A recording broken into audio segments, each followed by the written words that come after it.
شروع اللہ کا نام لے کر جو بڑا مہربان نہایت رحم والا ہے۔ میں اس شہر یعنی مکے کی قسم کھاتا ہوں اور تم اے نبی صلی اللہ علیہ وآلہ وسلم اسی شہر میں تو رہتے ہو، اور سب کے باپ یعنی آدم اور اس کی اولاد کی قسم کہ ہم نے انسان کو محنت و مشقت میں رہنے والا بنایا ہے۔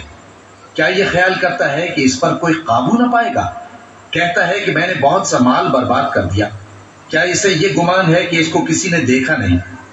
بھلا ہم نے اس کو دو آنکھیں نہیں دی اور زبان اور دو ہونٹ نہیں دیے؟ یہ چیزیں بھی دی اور اس کو خیر و شر کے دونوں رستے بھی دکھا دیے، مگر یہ گھاٹی پر سے ہو کر نہ گزرا۔ اور تم کیا سمجھے کہ گھاٹی کیا ہے؟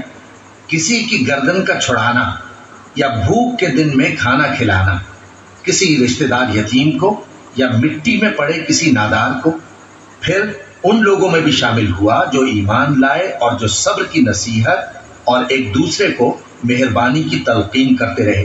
یہی لوگ اچھے نصیب والے ہیں، اور جنہوں نے ہماری آیتوں کو نہ مانا وہی برے نصیب والے ہیں۔